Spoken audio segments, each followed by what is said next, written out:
നമസ്കാരം. കാണാത്ത കേരളത്തിലേക്ക് സ്വാഗതം. നീതിന്യായ വ്യവസ്ഥ സുഗമമായി നടക്കുമ്പോൾ തന്നെ അറിഞ്ഞോ അറിയാതെയോ മറ്റു ചില സമാന്തര കേന്ദ്രങ്ങളും എല്ലായിടത്തും പ്രവർത്തിക്കുന്നുണ്ട്. നിലവിലുള്ള നിയമ സംവിധാനത്തിന് പല കാരണങ്ങളാൽ ഇത്തരം സ്ഥലങ്ങളിൽ ഫലപ്രദമായി ഇടപെടാൻ സാധിക്കുന്നില്ല. വ്യാജ CDകളുടെയും ഒറിജിനലിനെ വെല്ലുന്ന ഡ്യൂപ്ലിക്കേറ്റുകളുടെയും ഒക്കെ കലവറയായ ഭീമാപ്പള്ളി ഇതിന് ഉദാഹരണമാണ്. ഭീമാപ്പള്ളിയിൽ നടക്കുന്നതെല്ലാം മോശമാണെന്ന അഭിപ്രായം ഞങ്ങൾക്കില്ല. അങ്ങനെയാണെന്ന് പറയാനല്ല ശ്രമിക്കുന്നതും. എന്നാൽ മറ്റു പലയിടത്തും നടക്കാത്ത കാര്യങ്ങൾ പോലും ഭീമാപ്പള്ളിയിൽ യാതൊരു മറയുമില്ലാതെ നടക്കുന്നുണ്ട്. ഭരണസിരാ കേന്ദ്രത്തിൽ നിന്നും ഏതാനും കിലോമീറ്റർ മാത്രം അകലെ എങ്ങനെയാണ് ഇത് സംഭവിക്കുന്നത്? എന്തായാലും കാലങ്ങളായി പ്രചരിപ്പിക്കപ്പെടുന്നത് പോലെ ഒരു ഭീകരമുഖമല്ല ഭീമാപ്പള്ളിയുടേത്. മികച്ച വ്യാപാര കേന്ദ്രം കൂടിയാണിത്.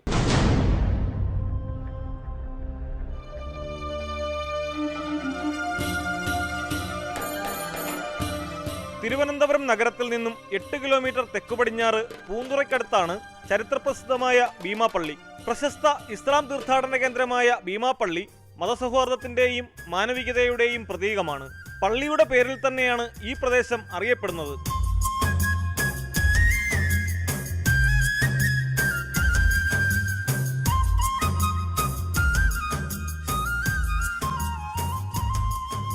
പ്രവാചകനായ മുഹമ്മദ് നബിയുടെ പിന്മുറക്കാരായ ഭീമാ ബീവിയും മകൻ മാഹിൻ അബൂബക്കറും നബിയുടെ സ്വപ്നദർശനത്തെ തുടർന്ന് 300 വർഷം മുൻപ് മക്കയിൽ നിന്നും കേരളത്തിലെത്തിയതായാണ് വിശ്വാസം. വർഷങ്ങൾക്കു ശേഷം മാർത്താണ്ഡവർമ്മയുടെ ഭടന്മാരുമായി നടന്ന യുദ്ധത്തിൽ മാഹിൻ അബൂബക്കർ വീരചരമം പ്രാപിച്ചു. അധികം വൈകാതെ പുത്രവിയോഗത്തിൽ മനംനൊന്ത് ഭീമാ ബീവിയും മരണപ്പെട്ടു. ഇവർ ഇരുവരുടെയും കല്ലടിമസ്ഥാനെന്ന ദിവ്യന്റെയും മക്ബറകൾ ഭീമാപ്പള്ളിയിലുണ്ട്. രോഗദുരിത ശമനത്തിനായി ഭീമാപ്പള്ളിയിലെത്തുന്ന വിശ്വാസികളുടെ എണ്ണം അനുദിനം വർദ്ധിക്കുകയാണ്.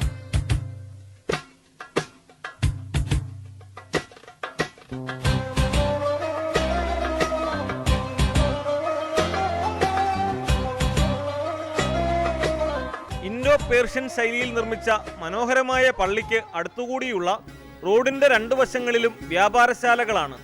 അവയിലൊക്കെയും നമ്മെ വിസ്മയിപ്പിക്കുന്ന ഉൽപ്പന്നങ്ങൾ കാത്തിരിക്കുന്നു.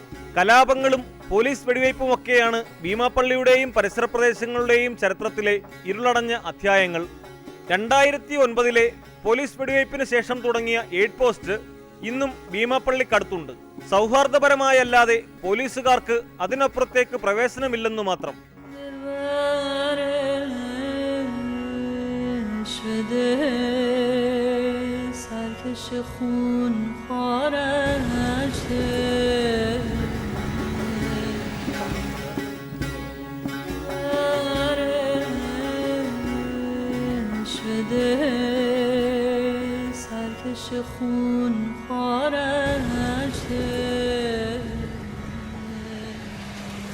ഈ പുണ്യഭൂമിക്കടുത്തു തന്നെ നിയമവിരുദ്ധ പ്രവർത്തനങ്ങളും നടക്കുന്നുണ്ടെന്നതാണ് ദുഃഖകരം. വ്യാജ CDകളുടെ വിൽപ്പനക്കാര്യത്തിൽ പണ്ടേ കുപ്രസിദ്ധമാണ് ഭീമാപ്പള്ളി. പോലീസ് പരിശോധനയ്ക്കെത്തിയപ്പോഴൊക്കെ സംഘം ചേർന്ന് ഇവർ തടഞ്ഞിട്ടുമുണ്ട്. നിയമ സംവിധാനത്തെ കൊഞ്ഞനം കുത്തുന്ന ഇത്തരം പ്രവർത്തനങ്ങൾക്കു പിന്നിൽ എന്തായാലും ഭീമാപ്പള്ളിയിലെ സാധാരണക്കാരും ഉപജീവനത്തിനായി വ്യാപാരം നടത്തുന്നവരുമല്ല. ആരൊക്കെയോ തങ്ങളുടെ സ്ഥാപിത താൽപ്പര്യങ്ങൾക്കായി ഇവരെ ഉപയോഗിക്കുകയാണെന്നതാണ് വാസ്തവം. വിവിധ രാഷ്ട്രീയ സാമുദായിക സംഘടനകളെല്ലാം ഇത്തരക്കാർക്ക് കുടപിടിക്കുന്നു.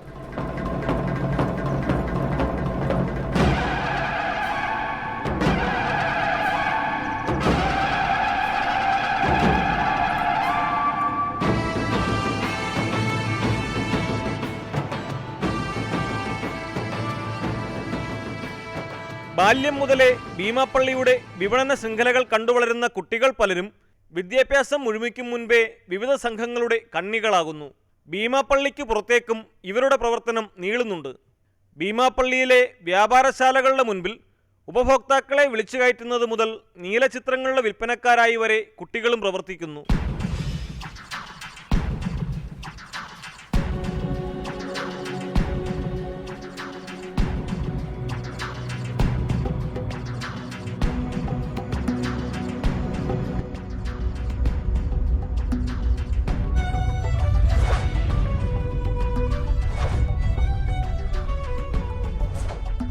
ആവശ്യക്കാർക്ക് എന്തു വസ്തുക്കളും ഭീമാപ്പള്ളിയിൽ ലഭിക്കും. പ്രത്യേകിച്ചും ഇലക്ട്രോണിക് സാധനങ്ങൾ.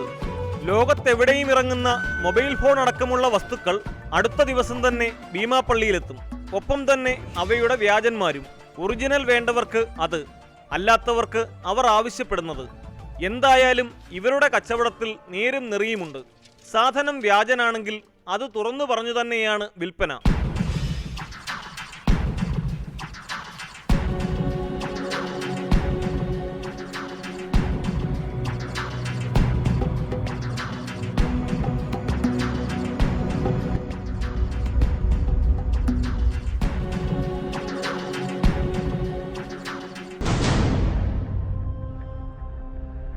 അടുത്ത കാലത്തിറങ്ങിയ ആപ്പിൾ ഐഫോൺ 6-ന് 60,000-ന് മുകളിലാണ് വിപണി വില.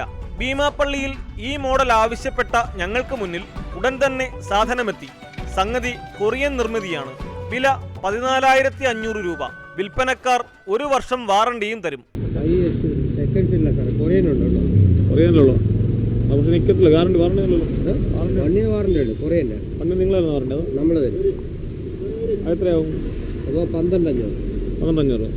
എല്ലാ ഫംഗ്ഷനും പോലെ സെയിം തന്നെ കുറേന്ന് വരും.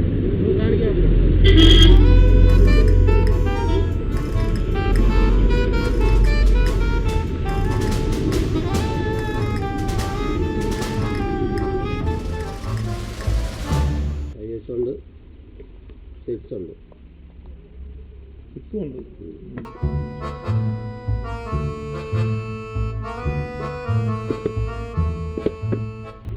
എത്ര 14,500.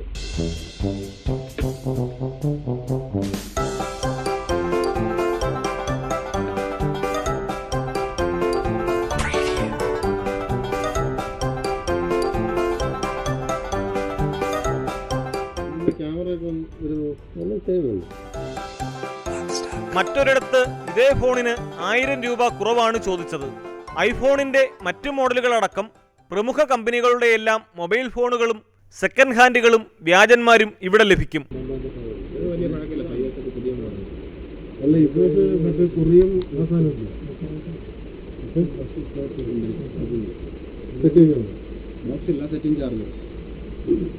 വാറണ്ടി ബില്ലൊക്കെയാണോ? ഇത് പുറത്തുനിന്ന് കൊണ്ടുവരുന്നതാണ്. ഇവിടത്തെ അല്ല, ഇവിടത്തെ ആണെന്നുണ്ടെങ്കിൽ വാറണ്ടി കിട്ടത്തുള്ളൂ. ഇത് പുറത്തുനിന്ന് കൊണ്ടുവരുന്ന വാറണ്ടി കിട്ടില്ല. 28. പിന്നെ ഐഫോൺ 5 ഉണ്ട്, 4S ഉണ്ട്. കുറേയൊന്നും നമ്മുടെ അടുത്തില്ല. ഒറിജിനൽ മാത്രമേ ഉള്ളൂ. ആരെങ്കിലും അറിയാമെന്നുള്ള ആരെങ്കിലും കൊണ്ടുവന്ന് നോക്കി എടുത്താലും മതി. വില വേണമെങ്കിൽ അഡ്ജസ്റ്റ് ചെയ്ത് തരാം. 27 ആണെങ്കിൽ എടുക്കാം. 32 വരെ മാർക്കറ്റുള്ള സെറ്റാണ്. ബോക്സ് ഇല്ലാത്തതുകൊണ്ടാണ് ഞാൻ വില കുറച്ചത്.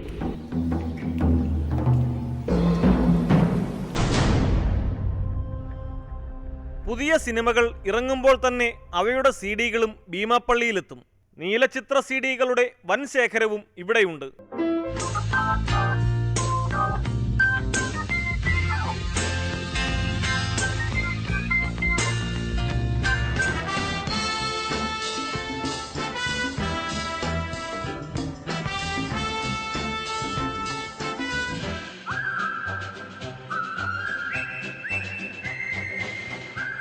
ഓരോ കടയ്ക്ക് മുന്നിലും അകത്തേക്ക് വിളിച്ചു കയറ്റാൻ ആളുകളുണ്ട്. വിദ്യാർത്ഥിയായിരുന്നു ഒരു CD കടയിലെ വിൽപ്പനക്കാരൻ. 50 രൂപയ്ക്ക് 1 GB നീലദൃശ്യങ്ങൾ മെമ്മറി കാർഡിൽ പകർത്തിത്തരുന്ന സംവിധാനവും ഇവിടെയുണ്ട്.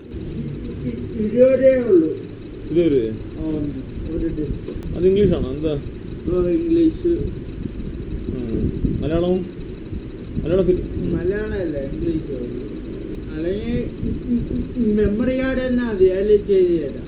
അതുകൊണ്ടോ? മെമ്മറി കാർഡ് നടത്തി തരും. എത്ര രൂപയാവും? 1 GB 50 രൂപയുള്ളൂ. 1 GB 50 രൂപയുള്ളൂ. 50 രൂപ. 1 GB ആകുമ്പോൾ ഒരു 100 എണ്ണം കയറും.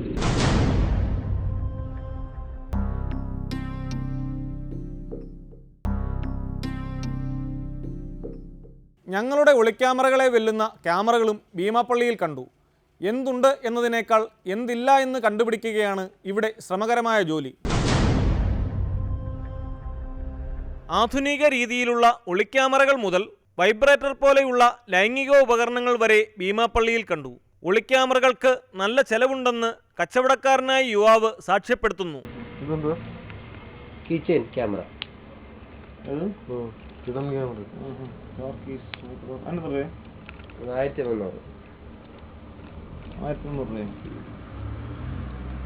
മെമ്മറി കാർഡ് നമ്മൾ അതിനകത്ത് വാങ്ങുമോ?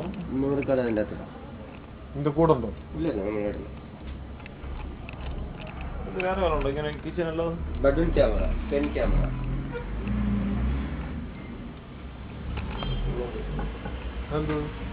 Voice recording with camera. പെണ്ണാകുമ്പോൾ എത്ര രൂപ? പെണ്ണാകുമ്പോൾ 1450 രൂപ. കുറച്ച് നിൽക്കുമല്ലോ. അതെ, നല്ല ചിലവുള്ള സാധനങ്ങളല്ലേ. ബട്ടൺ ക്യാമറ ഉണ്ട്, കീ ക്യാമറ ഉണ്ട്, മറ്റേ മൊബൈലോ ഇത് പെൻ ക്യാമറ, പിന്നെ വാച്ച് മൊബൈലുണ്ട്. വിദേശ വസ്തുക്കൾ മാത്രമല്ല, വിദേശ നിർമ്മിത മദ്യവും ഭീമാപ്പള്ളിയിലും പരിസര പ്രദേശങ്ങളിലും ലഭിക്കും. ഒരു കടയിലെ സെയിൽസ്മാനോട് സ്കോച്ച് വിസ്കി എവിടെ കിട്ടുമെന്ന് ചോദിച്ചതും ഫോൺ എടുത്ത് ഏജന്റിനെ വിളിച്ചു.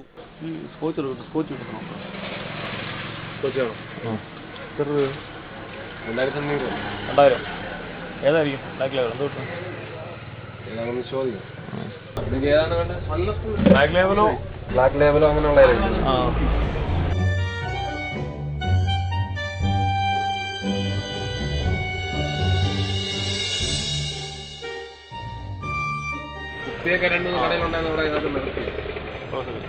അല്ലാതെ കടകൾ വിൽക്കുന്നുണ്ടോ? ഇങ്ങനെയുള്ള ആളുകൾ അല്ലേ വിൽക്കുന്നുണ്ടായിരുന്നു, ഇപ്പൊ അവർ നിർത്തിയായിരുന്നു.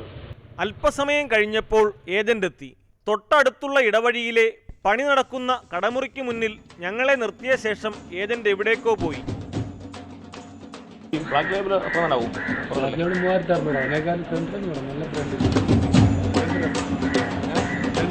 3600 ഒന്നും കയ്യിലിരിപ്പില്ല. ബ്ലാക്ക് ലേബിൾ വേണമെങ്കിൽ എടുക്കാം. പിന്നെ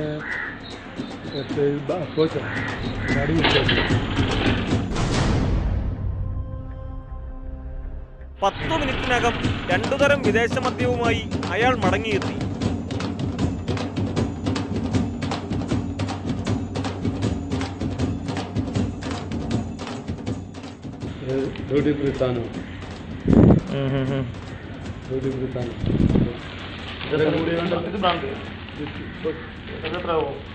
ഇതാണ് ഫസ്റ്റ്. ഇത് അവിടെ തന്നെ $40 $2600 അടുത്ത് വരും. ബ്ലാക്ക് ലേബൽ തന്നെ വേണമെന്ന് ഞങ്ങൾ നിലപാടെടുത്തതോടെ യുവാവ് പലരെയും വിളിച്ചു. ചങ്ങലക്കണ്ണിയുടെ ഇങ്ങേയറ്റത്തെ ആളാണ് ഇയാളെന്ന് സംസാരത്തിൽ നിന്ന് വ്യക്തം.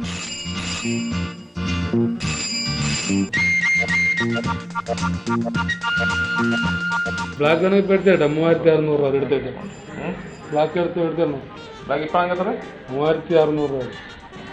ഹലോ, റെഡ് ഉണ്ടാക്കാം. റെഡ് ഇല്ല, വേറെ ഏതായിരിക്കും? കുറഞ്ഞൊന്നുമില്ല. വേറെ ബാലൻഡ്രി ഇല്ല. ബാലൻഡ്രി ഇല്ല.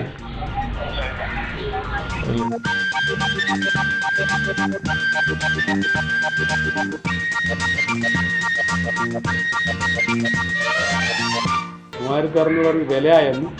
എന്തെങ്കിലും മാറ്റി എടുത്തിട്ട് കൊടുക്കാൻ വേണ്ടി പറയും. 38 നിങ്ങൾ അതാ ലാഭം. അപ്പോൾ നിങ്ങൾ അതാ ലാഭം. നിങ്ങൾ വെറുതെ ഇത് ഇവിടെ നിൽക്കുമ്പോഴത്തേക്ക് നിങ്ങൾ 30 അത് നിങ്ങൾ നോക്കിയിരുന്നു. 34,000 ബ്ലാക്ക് ആൻഡ് വിട്ടുമായിരുന്നു.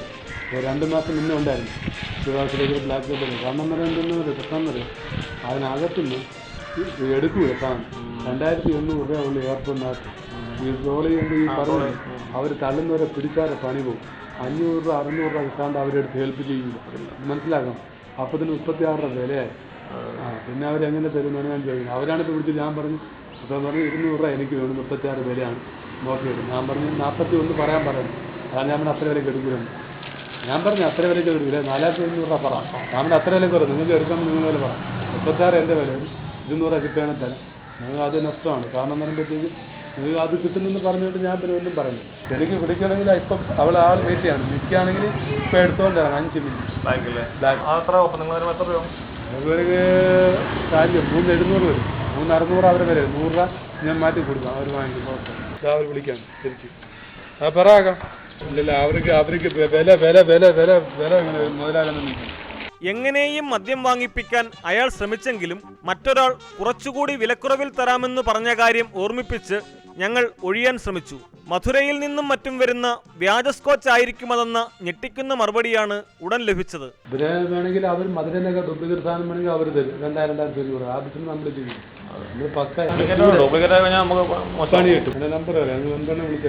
വ്യാജ ഇലക്ട്രോണിക് സാധനങ്ങൾ മാത്രമല്ല, വ്യാജ സ്കോച്ച് വരെ ഈ പ്രദേശത്തെത്തുന്നുണ്ടെന്നതിന് ഇവരുടെ വാക്കുകൾ തന്നെ തെളിവാണ്. വിദേശ കറൻസികളുടെ വിനിമയവും മയക്കുമരുന്ന് വ്യാപാരവും അടക്കമുള്ള ഗുരുതരമായ കാര്യങ്ങളും പരിസര പ്രദേശങ്ങൾ കേന്ദ്രീകരിച്ച് നടക്കുന്നുണ്ടെന്നാണ് സൂചന. ഇത്തരം പ്രവർത്തനങ്ങളെല്ലാം തന്നെ ഏജന്റുമാരെ ഉപയോഗിച്ചും മൊബൈൽ ഫോൺ വഴിയുമാണ്. ഇവയ്ക്കൊക്കെ മറപിടിക്കേണ്ടവരാണ് ഭീമാപ്പള്ളിയിലെ പാവപ്പെട്ട വ്യാപാരികൾക്ക് നിയമവിരുദ്ധതയുടെ മേലങ്കി ചാർത്തിക്കൊടുക്കുന്നത്.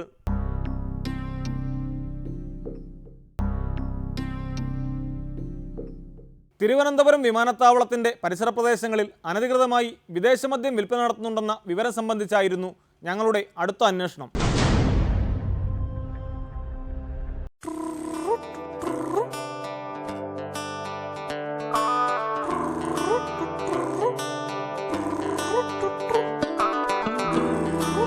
വിദേശത്തു നിന്നും ഏറെ നിയന്ത്രണങ്ങളോടെ മാത്രമേ സ്കോച്ച് വിസ്കി അടക്കമുള്ള വിദേശമദ്യങ്ങൾ കൊണ്ടുവരാൻ കഴിയൂ.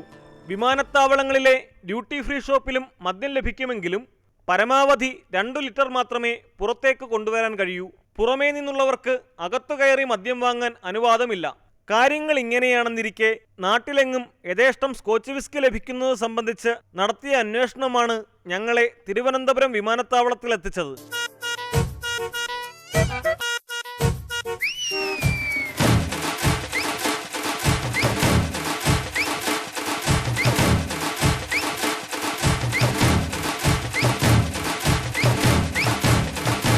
ആദ്യം ഞങ്ങൾ അന്താരാഷ്ട്ര വിമാനത്താവളത്തിലാണെത്തിയത്. അവിടെ കണ്ട പലരോടും സ്കോച്ച് എവിടെ കിട്ടുമെന്ന് അന്വേഷിച്ചു. വള്ളക്കടവ്, ഇഞ്ചക്കൽ അടക്കമുള്ള സ്ഥലങ്ങളിൽ അത്ര ബുദ്ധിമുട്ടൊന്നുമില്ലാതെ വിദേശമദ്യം ലഭിക്കുമെന്ന മറുപടികളാണ് ലഭിച്ചത്. അകത്താരെങ്കിലും ഉണ്ടെങ്കിൽ വിളിച്ച് പറഞ്ഞാൽ അവർ ഡ്യൂട്ടി ഫ്രീ ഷോപ്പിൽ നിന്ന് വാങ്ങിച്ചു. നേരത്തെ ആണെങ്കിൽ നമുക്ക് പുറത്തുനിന്ന് കിട്ടും. ഇപ്പൊ വെളിയിൽ നിന്നും വാങ്ങരുത്, ഡ്യൂപ്ലിക്കേറ്റ് ആണ്.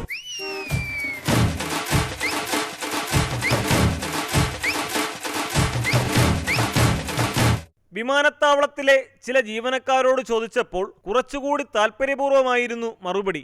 ഒരാൾ ഉടൻ തന്നെ കബീർ എന്നയാളെ ഫോണിൽ വിളിച്ചു. കയ്യിലുണ്ട്. ഏതുണ്ട്?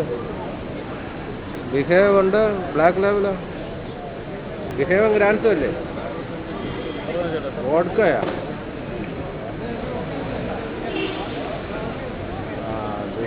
ബിഹേവിന് എത്ര? 2 എണ്ണം ഉള്ളു. ബിഹേവേഴ്സ് ഉണ്ട്. ഉഗ്രം സാധനമാണ്. 2000 രൂപ. മറ്റത്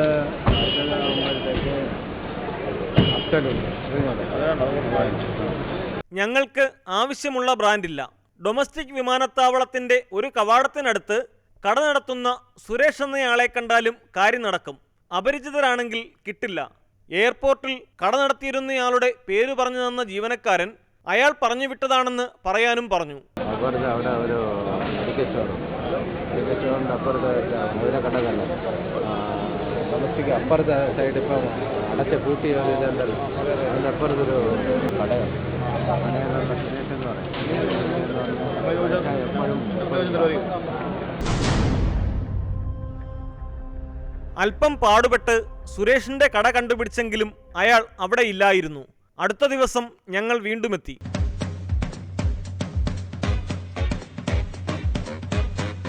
വിദേശമദ്യ വിൽപ്പനക്കാരിൽ പ്രധാനിയാണ് സുരേഷ്. സർക്കാർ നിശ്ചയിച്ചിട്ടുള്ള റൈഡേകളൊന്നും ഇവിടെ ബാധകമല്ല.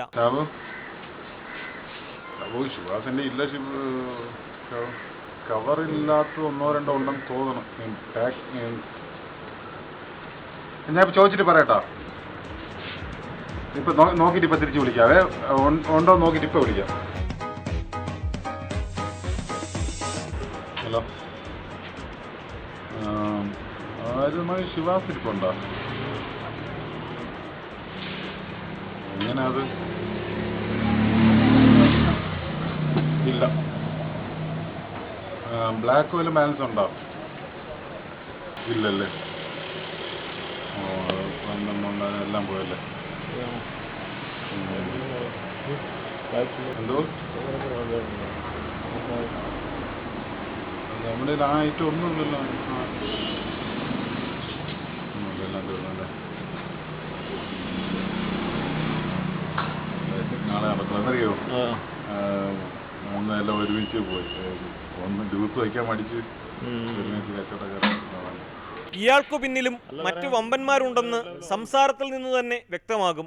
സംഭവം എന്നറിയാമോ, കച്ചവടക്കാർക്ക് ഒരുമിച്ച് അങ്ങോട്ട് നമുക്ക് ജോലിയില്ല. ഒന്ന് ജ്യൂസ് വയ്ക്കാൻ മടിച്ചിട്ട് അയാൾക്ക് പറഞ്ഞെന്താ മാറ്റി വയ്ക്കുമായിരുന്നു. ലഭ്യമായ ബ്രാൻഡുകളും വിലയും സുരേഷ് പറഞ്ഞു. വില എഴുതിയ പേപ്പറും അയാൾ ഞങ്ങളെ കാണിച്ചു. നാളത്തേക്ക് മതിയോ? ഇന്ന് രാവിലെ ആയിരുന്നു ഈസി ആയിരുന്നു. എല്ലാ സാധനവും ഉണ്ടായിരുന്നു. ഈ പറഞ്ഞ എല്ലാ ഐറ്റം ഉണ്ടായിരുന്നു. ബ്ലാക്ക് ഉണ്ടായിരുന്നു, ഡബിൾ ബ്ലാക്ക് ഉണ്ടായിരുന്നു. മറ്റേ ഈ ഡ്യൂപ്ലിക്കേറ്റ് ആയിരിക്കും അറിയത്തില്ല. അതുകൊണ്ട് നമ്മൾ അവിടെ പോയി മേടിച്ചാലേ വേപ്പള്ളിലൊക്കെ കിട്ടും. പക്ഷെ സാധനം നമുക്കിങ്ങനെ തിരിച്ചു വാങ്ങിക്കണമെങ്കിൽ പിന്നെ അവന്മാർക്ക് 200 രൂപ വ്യത്യാസം വരും. നമ്മളെ വിലയേക്കാളും 200 രൂപ 10-200 രൂപ വ്യത്യാസം വരും. ബ്ലാക്ക് എത്ര ആയിരുന്നു കൊടുക്കുന്നത്? ഞാൻ 2,900 കച്ചവടക്കാർക്ക് കൊടുക്കുന്ന വിലയാണ് കാണിച്ചു. ഇന്ന് കൊടുത്താണ് 2,900. ഇത് പിന്നെ അതെന്നറിയോ?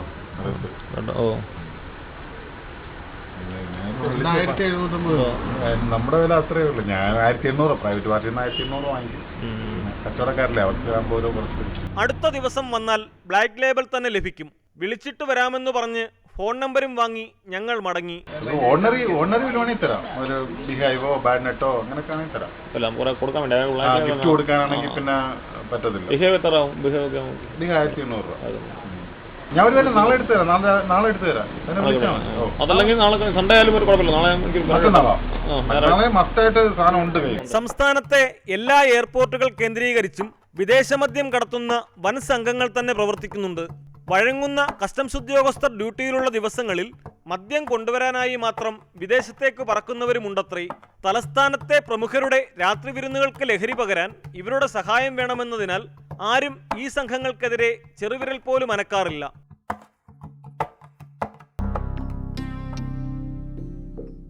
ഭീമാപ്പള്ളിയിലെ വ്യാജ CD വ്യാപാരവും അനധികൃത സ്കോച്ച് വിൽപ്പനയുമൊക്കെ കേരള പോലീസിന് അറിയാത്തതല്ല. അനധികൃത വിദേശമദ്യ വിൽപ്പന കേന്ദ്രങ്ങളിലേക്കുള്ള വഴിയും അവർക്ക് നന്നായി അറിയാം. അതുകൊണ്ട് തന്നെ ഈ കേന്ദ്രങ്ങളിലേക്ക് വഴികാട്ടുകയെന്ന മണ്ടത്തരമല്ല ഞങ്ങളുടെ ലക്ഷ്യം. ഇവിടെ ഇങ്ങനെയൊക്കെയാണെന്ന് പ്രേക്ഷകരെ ബോധ്യപ്പെടുത്തുക മാത്രമാണ്. ഇനിയെങ്കിലും നീതിന്യായ വ്യവസ്ഥയുടെ കാവലാളുകൾ ആർജവം വീണ്ടെടുക്കുകയും അവർക്ക് മൂക്കുകയറുന്ന രാഷ്ട്രീയക്കാർ ഉത്തരവാദിത്തബോധത്തോടെ പ്രവർത്തിക്കുകയും ചെയ്തിരുന്നെങ്കിൽ എന്ന് നമുക്ക് ആശിക്കാം. മറ്റൊരു വിഷയവുമായി കാണാത്ത കേരളം വീണ്ടും അടുത്തയാഴ്ച.